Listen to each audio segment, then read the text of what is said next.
再问了一下，你觉得我的拍拍怎么样？没有人说我的比你的更好。Thank you. Thank you. 也是非常感谢两位配合我们，稍后还有更精彩的比赛，不要走开。Back to the panel. I love that setup for an interview. A very diplomatic answer there from mid one. You know, his says a little better than Zai's. Granted, he may have a good play, but that was a fun way of doing it. And having insight from both players as well, two players. Kind of now know what's going on a little bit more in the minds of Team Secret right now. They just want to try hard until TI. Yeah. Have a little bit of fun as well during scrims. It's definitely more fun when you're winning, and they've done quite a bit of that over the years. Oh, over the year and the years. And your team becomes your family. Like, you're going to enjoy, you spend so much time with them, you kind of have to enjoy it, or you're not going to function well. Just like us on the couch right Just now. like us, absolutely, man. I thought he was going to go a completely different direction. I'm not sure if being family is the right way, by the way, but what do you want to say? Oh, I just wanted to comment, you know, I was impressed by EG. They were, that game 3, they're fighting against so many curses. My curse, the Cliff curse, the third place curse. And they were still so close. It's steps. They're making progress. True. And to the fans, to the viewers in the crowd and back home, you know, let's make sure to appreciate this while we still can. I don't think that you can look at that game and say, oh, this team lost or this throw. There was things Secret did right. There's a reason that they're on top. And I think that it's important we, you know, you never know how many more of these EG Secret back and forths, epic game 3s we're going to get. And, you know, stop flaming. Enjoy it. It's beautiful. It's Dota. It's why we're all here. While we can. I also think it is very admirable to see how they changed up their strategy in between or during the series, which is something that, well, you need to be able to do. Not every team can do that. Yep. This is the best EG has looked against, you know, Secret in a while. Yeah. They were so close. And I think that's going to give them a bit more confidence going into future series. Yes, they walk away with a loss. They might get a rematch in the grand finals. You know, confidence, it's not a light switch. You don't just turn it off and on. It's, you know, it's a foundation. You've got to build it up slowly, and EG's getting better and better. They, you know, it's going to be just a matter of time until they take that next series, potentially. Which will be tough, as it's, I believe, next on the docket. LGD versus Liquid. Yeah. We started quite a few hours ago, but these two teams, they have been waiting for this moment. They need to secure their spot in tomorrow's series as well, and in the top 3, which is what you get if you win upcoming series. PSG LGD versus Liquid. Yeah, fatigue will probably play a role in this, as they both have already played today. They were both 3-game series. Yep. And what time is it? About 9 o'clock? Maybe we'll get underway by 9:30. That's it's a tall task. Luckily, both these teams have a ton of experience. I imagine we're still going to see a very high caliber of Dota, but it's definitely always difficult on this day. Before Finals Day, the double BO3, it's the same at TI, and I would say this is good practice for both of these squads, because this is something you will have to do if you find yourself in the top 6 loser bracket later this summer. Better yet, PSG LGD already did this. Previous TI. It's true. They had a very long day that day, while Liquid, when they won TI, 3-0 sweep, you know? So they lack that practice, perhaps. But we'll see how they do here in the upcoming series. Before we get to PSG LGD versus Team Liquid, we're going to let the team set up and get ready for it. So we'll be right back with our final series of the day here at the MDL Disneyland Paris Major. M1 having to run. They've got the slow from the open wounds. Mid1 in a lot of trouble. Puppy's trying to block him off. Miscard will not be enough to heal him up. Mid1, they get the open wounds after the aphotic shield, so there's nothing else to purge it off. Mid1 does have the Jingu into the Boundless, tries to turn. He's looking for crit. Finally up over as well. In fact, Samael, he's got the damage surely to look for Mid1. Mid1 turns with the Boundless, only hitting the creeps, not hitting any heroes. So it doesn't get a great from Samael. As Zai will fall, can they get a second? Japsaw back by the town with Puppy there.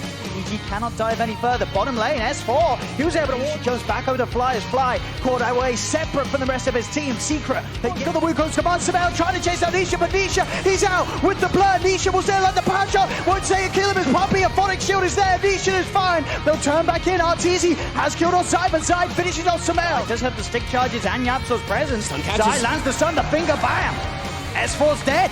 Can they get more? Mid one jumping in with the promise, bring the Hex in time to cancel the roll away. They'll get crit as well. Two over to mid one. Mid one trying to lay down the Wukong's command. S4 in and on top of them. They've got the focus fire as well from Samael. That'll be a dead Monkey King. Now turning towards Nisha. Disruption holds him, allows S4 to back away. Puppey and Zai are in. The finger, the stun is not enough. Arteezy still alive. Gets out of there. They get the shackle shot connection onto Zai. Zai trying to back off. Puppey, can he help him? He cannot. The power shot. Samael. Double kill for him. Crits in onto Nisha. S4's moving in. Inferno Blade. They get a third. Zai is brought back for this. He's trying his best to turn, but EG, they've still got the numbers. Zai, can he get enough damage out of find Arteezy? No, Arteezy turns. Eats him down. Zai's dead. Samael. Power shot. The Shapsor. He's going to try with the Hex. Midpoint go over the Wukong to the high ground. The Boundless strike onto the two of them. They found crit. They'll try and chase for more. Samael, can he get out of this? He'll turn. Well, Fly, can he do anything to help him? I don't think so. Arteezy's dead. Fly, he's gone as well.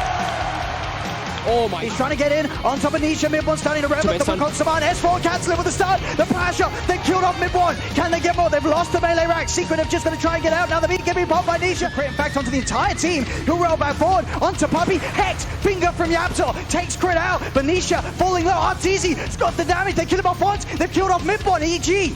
They'll take the fight. They'll look to go a second time onto Nisha. The stun control. They'll chase him down. A disruption set up from Fly. Two men stun again. Towards Zai. S4 again jumping in, getting the plays, making the setup happen. Though. They're going to try and make the jump from the smoke. They lead in. Yapzor, he gets the Hex off. Nisha's in with the beacon, but Fly. The defensive disruption. He's going to keep it safe. The Doom. S4 again. He's in on top of mid one. Arteezy moving in with the rage. Can they kill off this Monkey King? They'll take Nisha first. The Monkey King falling over the finger. The Hex. Yapzor. He's got the burst. Arteezy's gone. Samael on the high ground with the beacon. He tries to look at that, but Zai's out of there. Samael, he's trapped in the Wukong Saman. Has the Wimmer, but it doesn't matter. Samael's dead. 90 seconds, no buyback. Crit. Jumped on by Nisha. They'll turn towards Arteezy. Arteezy trying to finish off Zai. They had the sentry so he can see him through. He's isolated. Zai kept alive. The miscoil. The Euphonic Shield. Puppey keeping Zai safe. On the back, Nisha jumps in again. Mid one. Double kill for him. They'll get themselves a fourth.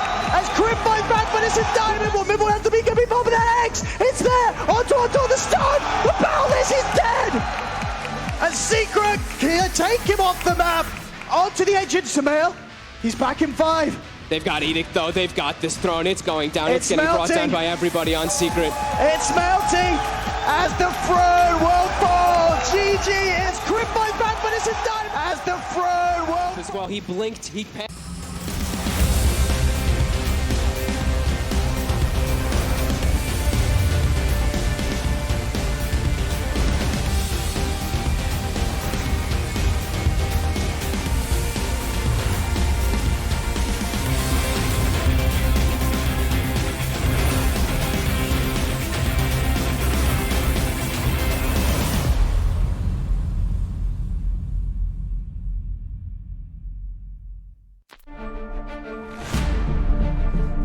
Observing is something where I felt like I would actually push the whole craft forwards. I could give people something that they would enjoy.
I hope you've all been able to catch your breath after that series, because it is time to continue here at the MDL Disneyland Paris Major. And for everyone that is here at Disney's Events Arena right now, Team Secret is doing their signing session, so you might want to just queue up there if you still want to get some of that. We've also swapped things up in the panel a little bit. Fogg, get some time to rest. How are you doing, Fogg, after a series like that? Oof, I still, like you said, I still need a little bit of a breather. Yeah. I was walking back over. Kyle's like, man, I need a coffee really quick. And I walk over, I'm like, all giddy with excitement. Kyle's like, okay, good, we need that right now. So. Yeah, well, what he said. Thanks. I'm glad you're here. I never get to work on a next to Fogged. You don't? It should be fun. Yeah. Why not? I don't know. They don't put us on panels together. I don't know. Yeah, they're Well, afraid. you guys are here. Too many New Yorkers. Too many New Yorkers. There's only 2, so we got to spread them out. Yeah, but you're not officially New York. Actually, you are as I'm well. in New York. I don't think he's technically officially in New You I York. was not born like- there. That He's counts. born there, yeah. Somewhat. All right, let's get to it then, because we got one more series to go. It's lower bracket. It's elimination on the line. It is Team Liquid versus PSG LGD. 2 big names. Yeah, 2 big names and 2 teams that really do perform. I think they always just perform their best when they're on like the main stage. Like we can say that about a lot of teams, sure, but these guys, they really do always. They have certain players that just they turn it up. You see them at the group stages and they're playing well, and then they make it to main stage, and you're like, wait, where the hell has this team been, right? Like, that's what people are probably saying right now when they saw the series earlier too. They're like, where's this Liquid been all year? When they hit these big stages, when they start getting super hyped, they start making the big difference. VP can be very hot and cold. Sometimes it feels like they're almost phoning it in, even in the upper brackets. Whereas LGD Liquid, you know, again, I point to Liquid. They haven't had results all year, right? But they're still looked to as one of those squads in the top 3, like for sure. Not the top, they're an S tier. Yeah. No matter how poorly they're doing, whether they take an event off, nobody cares, because they know that if they hit their form, they're going to challenge to be the best in the world. If they win here, they are guaranteed TI as well. Really? I believe so. Yeah, I think so too. They're pretty guaranteed, but this would like really cement it. Sure, but because we have seen them on online qualifiers, that's when they're hot and cold. On the main stage, they're hot. We have also seen them play with different rosters. Unfortunately, had to play with some standards, so they didn't have the easiest season. And also, they are in a tough region called Europe, which makes their region even their qualifying region even tougher. Yeah, 5 out of the top 6 teams in this tournament were European. The only one otherwise was LGD, PSG LGD. You just called Evil Geniuses. Yes, he did. Just for clarification, they are a North American organization. I know. I said 5. I meant 4. I thought he did that intentionally. I thought so too.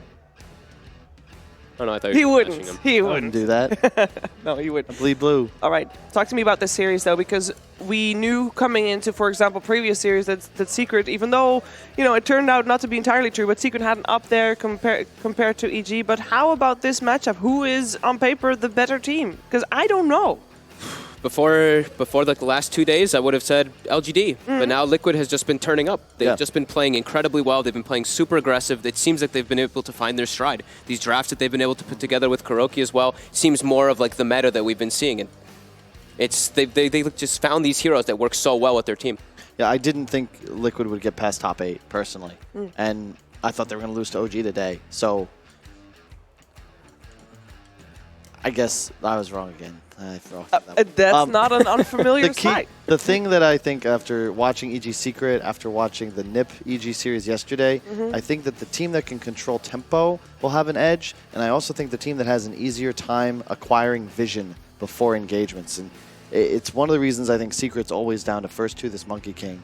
And also looking at Nyx, I think, for Liquid, and for both sides. It's just so much vision because you have this invisible hero. The enemy side's got to spend tons of extra gold on sentries, and you're always threatening cores just by remaining off-map. And I want to see teams emphasize this because now that everyone's so damn good, it's about who actually gets that little bit of information extra to make the right play. Yeah, we've been seeing a lot of teams like camping on high grounds and stuff. Even in that last game, we saw the last play of the game, EG camp on high ground, predicting a play, and it's just like these type of vision plays, these type of movements that around that just get you a just huge commanding advantage inside of the fight. Yeah. We saw it happen so many times in that game. I think like 3 or 4 situations. I'm like, oh, they're gonna walk up. Oh, nope, never mind. They just take a different route and they find a different avenue. I'm seeing these, like we always talk about how important vision is, but it's really just it's making the difference of who gets the initiations in a lot of games. Definitely opening a goal again for making some high ground cliff jokes, but I'll try not to.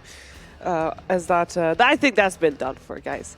But I do want to talk about these two teams and about their fan bases, because we have seen that PSG LGD has an incredible fan base here in Paris. Who would have thought, right?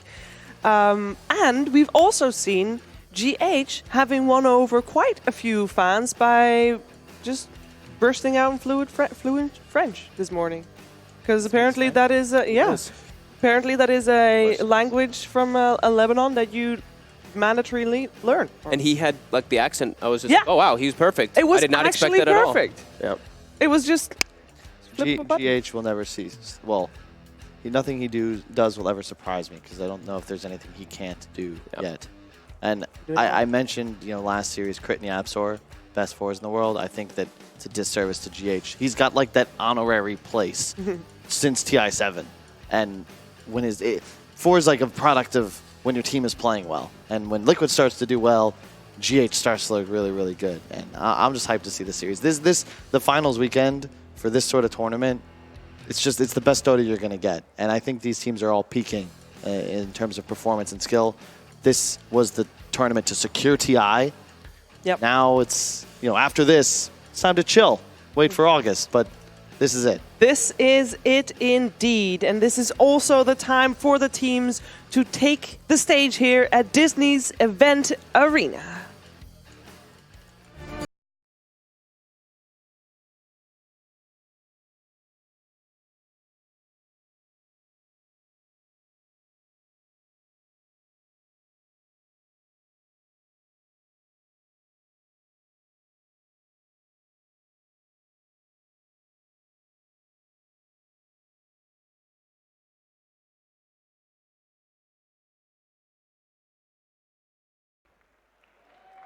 Merci d'accueillir PSG LGD.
Et leurs adversaires, Team Liquid.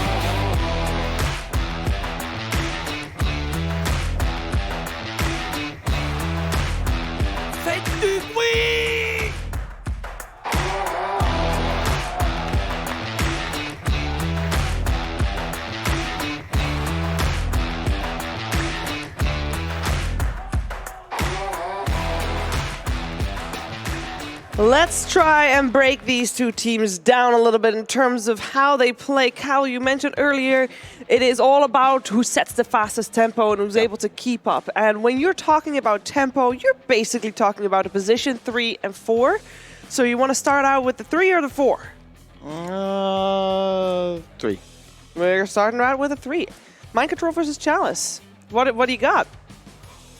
I think for Chalice, it's tough for him a lot of times, right? Because I think you look at this team and they just have, LGD just has so many amazing players on it, right? So the Chalice, he really gets overshadowed a lot of times. He also doesn't have the biggest hero pool. I think that's probably the biggest thing that I would have pointed out for him. We even see it here. Only 8 heroes played well in comparison to MC 17. So the variety is not as much for Chalice.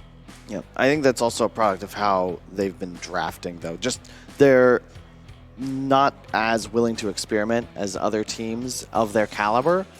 They also haven't really needed to, going back all the way to TI8. It's just a matter of, I guess, getting them online. I think the big thing is that Chalice likes to play. He farms a lot, it feels. I think Mind Control, he plays these heroes like Underler that are like farm happy, but like he'll buy Atos on them and try to get aggressive. And both have a similar style in that they're always kind of the suicidal maniac, shoving down the enemy off lane until eventually they die. But it allows space for their super greedy and very talented 1 and 2 positions to shine. Although Matubaman, not so much. I also think the thing with Chalice too is I think he has the greedier 4. Yeah. He has FY. So a lot of the times when you're playing this, it's similar to how Secret is, right? With Zai, that sometimes you're just going to see this 4 position a way more farmed than you're going to see that 3 position sacrifice a little bit. So I think Chalice, he's a bit more of a sacrificial player in that instance. While Liquid, they play more of like that team-oriented thing with GH and with MC. You'll see that clear distinction between the 3 and the 4. Yep, for sure. I think that that's actually a really good point because PhD LGD rather, it's all about Ame and Maybe. We were talking backstage like the only person I ever think I'm confident with a Quap is Maybe because he truly knows how to play the hero, but more importantly, he recognizes like I am the carry. I am a core, and he plays it as such. He's not just blinking in, getting picked off, and turning into an offlaner. The Liquid style, everybody contributes equally, it feels. And while occasionally you'll get the miracle show here and there, I think it's not nearly as often as we get to witness the Ame show on his vintage Terrorblade or Morphling or whatever hyper carry they choose to get. I think for the position 3s as well, you got, I don't know, I feel like you never get the last pick. I feel like your priority, you're getting somewhere in the middle. You don't really get a lot of say about what you play. You just get told by the captain what you play, and then it's always going to be about someone else. Unless you're, I think it was it Keen Gaming in one of those drafts where 6 offlaners are banned in the earlier stages of the tournaments? But yeah, more than likely you see the 3 position gets picked early on in the draft. I think Old 11 is a unique one at that for sure. All of his heroes were banned. I think we'll see it in this tournament, or rather this series. Darkseer, Doom, these heroes are going to be banned or picked right away. You would still go for the bans on the position 3 then? That's going to be your focus? They're just less of them. I like Liquid already getting rid of the Pangolier because that hero is just too scary in the hands of LGD. When they have it, because to me it's a 3-4. That's what the hero's best at. We saw in that game that Secret lost. Mid1 had top net worth on Pangolier for his side, but his game impact wasn't altered. Like, it's not a hero that needs to be in the 1 position of the net worth. Like, you just roll in and survive. As long as you have enough survivability items to get your spells off, you're going to be just fine. And FY's proven he can do that with just a couple of bracers. Yeah. Maybe a buckler here and there. You just need to survive. If you can just get... The hero is really just about you get your spells off, yeah. You get your ult off, you get a couple shield crashes in, it innately lets you get more spells off because of the way that the ability works. I think the Darkseer ban, like you're saying, I think that's one of the top ones as well. We've seen... It's not just about the Darkseer. Well, it is actually for MC because we saw 4-man vacuum centaur stuns, but it's also what it enables. It enables the Nyx assassin, it enables your Sand Kings, it enables so many different 4 positions. It's also the easiest, the offlaner with the most wave clear, and the easiest to execute. That is not how you want to play against Liquid. They are the masters of map movement, and if they have a wave clear advantage and the ability to outfight you in the mid game, like, they'll always abuse your lack of positioning expertise and just find pickoffs. As expected, Doom left in the pool. Doom is selected. Team Liquid not pulling any punches. They don't even really think about it. It makes sense. Yeah. Immediate Shadow Shaman. I think this is one of those heroes we've seen is... This hero's winning a lot of games. And the Abaddon, too. They're actually taking both of their supports. We've seen this happen before, actually, from... I think it was from them as well. We've seen a couple teams been doing this with the double supports, and we actually saw this Abaddon versus Doom in the last game. We saw how much Puppey was actually able to do in a lot of instances where a Doom target, he's probably dead, and then you just get like 4 shields and 4 mist coils, and the Doom is completely negated. Exactly, and well, not completely. I think Doom, in theory, countered Abaddon for a long time, but that was when Abaddon was a core. You don't want to Doom Abaddon any longer, and it's the same concept we were discussing last series, where this is the China ideal support duo, one with save, one with double lockdown, and the Shaker from Liquid, the G8 special. We saw Secret and EG and NIP all win games with this hero. This hero's got like I want to say this hero has won a majority of its game. I want to say it's like 70-something% win rate. I Yeah. was looking really quickly at it before, and it was, I think, 15 or 18 games, and it had around that 70%. It's been a really dominant hero. The players that play it are all specialists of the hero, of course, and just having this so many disables, and just the lane securing, right? You're able to secure a lane. You're that hard lockdown from distance, so the Shadow Shamans, the Shackles, are a lot less likely to go off. Yeah, it's always a fun hero to watch. Yeah, especially in a series like this. Especially Winner goes on, loser goes home. Yep. Especially in a- Elimination on the line. GH's hands too, right? When it's on Liquid, so he did have a bit of a rough game in, I think it was the first series yesterday, the first game of the series yesterday, but then in the third game, he had this amazing Earthshaker performance where they overextended. I think it was, Paparazzi overextended once or twice, and GH just capitalized on it by getting these fantastic echoes, so he's always a treat to watch on that one. Yeah, I like it when paired with the Doom as well, especially, again, it's against an Abaddon in the laning phase. No matter what, the safe lane is going to be uncontestable because of how powerful these PSG LGD supports are. So when you have a Shaker, you counter it in the only way you really can, which is to abuse lane mechanics.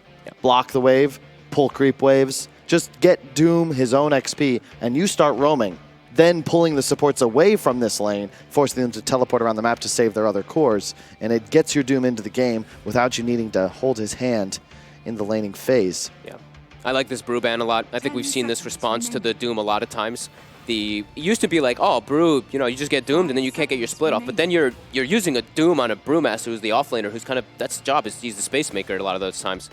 So I've actually seen LGD, I've seen a couple of the Chinese teams picking the Brewmaster to deal with the Doom.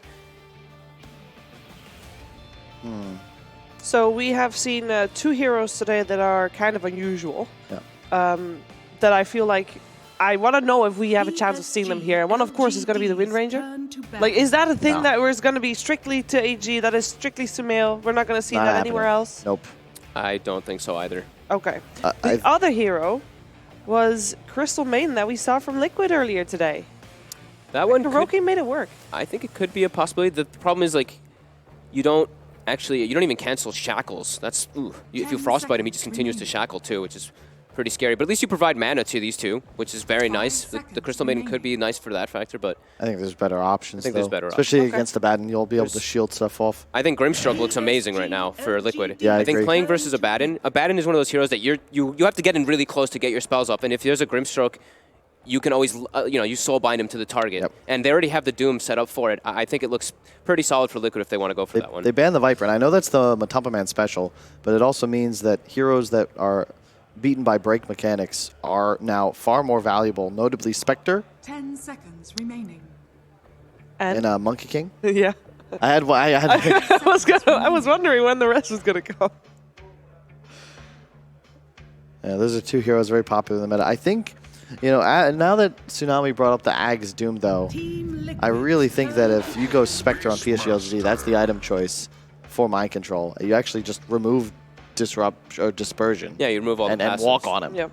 I actually am surprised that we have not seen more of those actions. Yeah. It's an item that it locks you into just being about your Doom, like you're not those auras anymore, but it can just removes somebody completely, removes their whole entire hero. Sure, Doom already does that, but this makes it so he's literally like useless. Yeah. You can't do anything. No Jingus, no Deso, no Desolate, no Dispersion, no nothing. This is one of Chalice's most played heroes. This is also that Vision game we were talking about. I think when you're playing versus Shaker, you want someone that can be able to provide that a lot of the times for the initiations.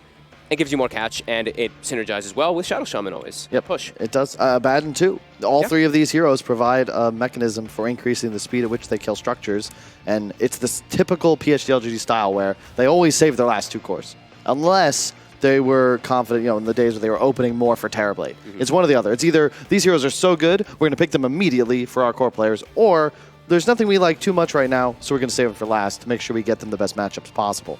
So what's going to be coming now? Like, which role are we debating here? Oracle is still in the pool? I think for Liquid, they could do the Oracle. They could still look at Grimstroke if they want aggression. Wyvern? But Wyvern seems okay. You're all I like agreeing that Grimstroke. you're looking for the position 5 with this 3rd pick. Yeah. I would think so, yeah. Unless there's a core that you think PSG wanna LGD is take. targeting. Like, maybe you beat them to the Storm, but I don't think that that's the play here for Liquid. You just pick the 5 Kuro wants. What about the, I don't know if Liquid's going to do it here because it's a little early, but the Dusa, I think for LGD, the Dusa looks pretty strong for them right now. Every time I see like these Dooms and Shakers when you're playing versus Dusa, you're the target. You just don't really want to go for this target. You don't want to doom a Dusa. It feels pretty bad a lot of those times.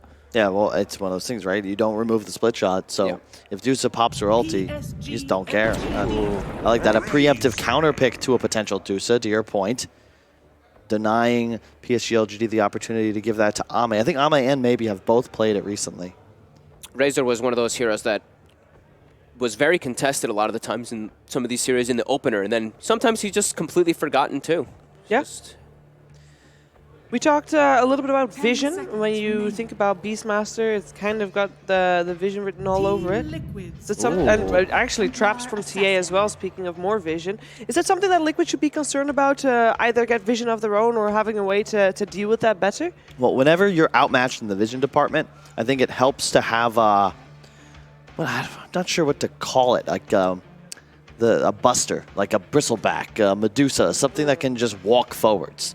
You don't care if the enemy side initiates on you. And we've seen this executed by teams in the past, where they just keep this one hero in between their allies and the enemies. And you might see everyone, but you can't actually initiate because it will require you to walk past this hero that just will refuse to let you. And Razor somewhat fills this gap, but the problem is that the amount of damage output the Radiant side our Chinese team can output is just so high. There's such incredible burst. Ooh. And there you go. So that's a 5-position Doom.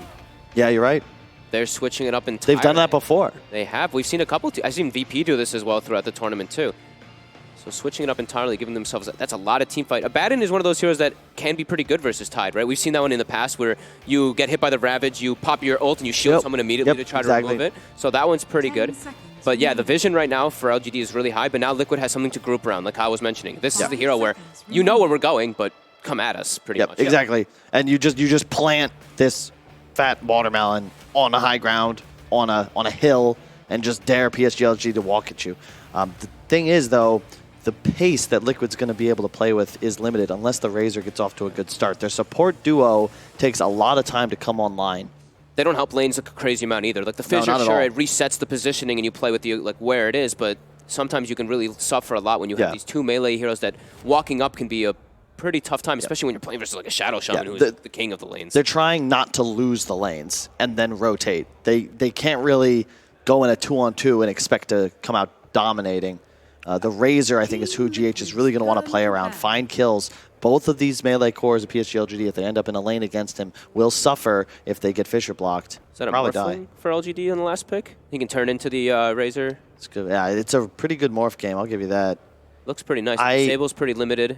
I mean, the Shaker is if you get doomed, of course, but it's hard to actually get those off on a lot of the times. You already also have so much physical damage, it wouldn't help to throw a bit of like a mixed carry in there because you'd love to have a bit of magical burst. Otherwise, Liquid just can itemize for raw survivability, armor, and maybe a halberd even on somebody and just run at the TA. I'd imagine they ban the. I'd imagine they ban that morph just because you just turn into the Razor and then it's a good matchup. Yeah. They actually take out the Monkey King. All right, so they want to try to secure this lane for the Tidehunter. I think they want to. I think you want a mid here to go up against the TA. You could just put the Razor there, but it's not as favorable as a matchup as I think people give it credit for. Where else are you going to put the Razor? I've seen the TAs actually win lately. Against the Beast, perhaps? Yeah, I think because you start boots. You just have so much damage. They take the Morphling. I like that. They take the Morphling. I think that was definitely what LGD was looking for there. Now Morphling versus TA, this is fantastic. You get to turn into your own TA. You get Refraction as a Morphling. It's really, really nice for them as well. You just play with his aura. Or you can also send Hawks as well. That's also a really nice thing they can do in response. You can turn in and send Hawks around the map. I think this was definitely a steal pick, in my opinion. Yeah, I like it as well because now you have effectively every team, a hero on Liquid, will be tanky. The supports are going to suffer, but all three cores can play aggressive. It doesn't matter if PSG LGD see them. None of them make very attractive targets for bursting down, and you need some sustained damage now on the side. OD is still in the pool, but you have a TA already. I don't think that that's what you're going for. Maybe you don't want a Terrorblade, I don't think. What's the Ame hero? Spectre? It's not a bad Spectre game, but... They have really good Roche right now in LGD. That's the one thing I'm looking at. It's like if they have something fast-paced, they could just like run over Liquid.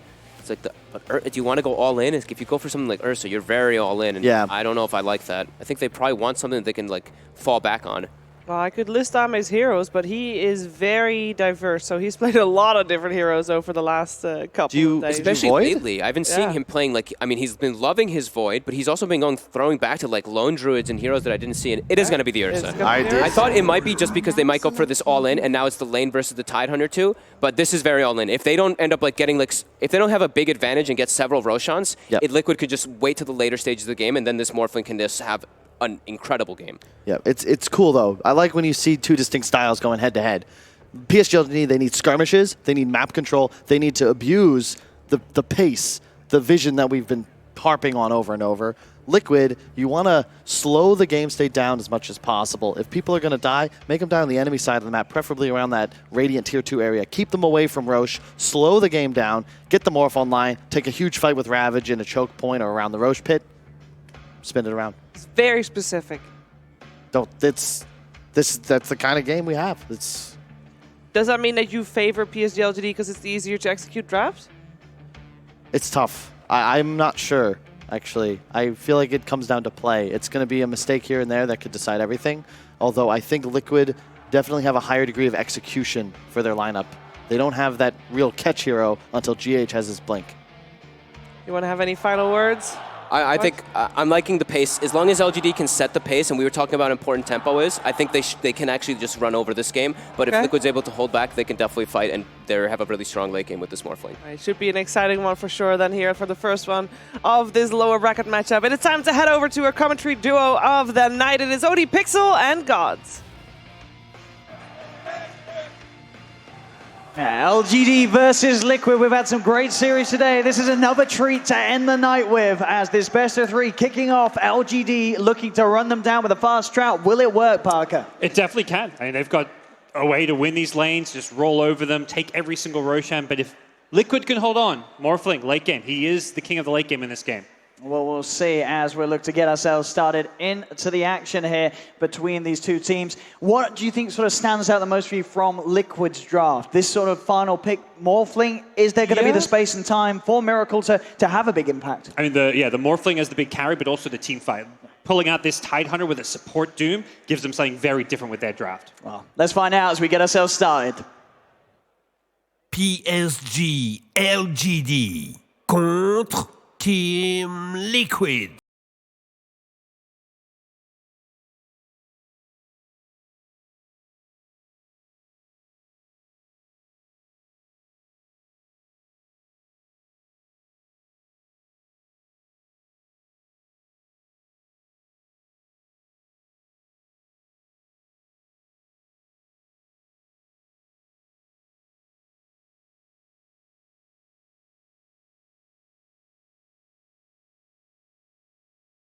One started. PSG LGD versus Team Liquid down here in the lower bracket. We'll see who can fight on and move forward to the final day here at the Major. So, as we said, PSG LGD, they got a lot of push, a lot of go. These Shaman Wards, the Beastmaster and his army, and literally Arme on the Ursa. A lot of ways to fight early and take these kills. We'll see what sort of lane matchups they can get, though, Parker, because there's some matchups that I'm sure Liquid are going to want to try and avoid. Yeah, these lanes for LGD are very scary. Shadow Shaman with Beastmaster. Beastmaster doesn't see much play this tournament, but he is one of those lane dominators, particularly with the Shadow Shaman backing him up with that boots first.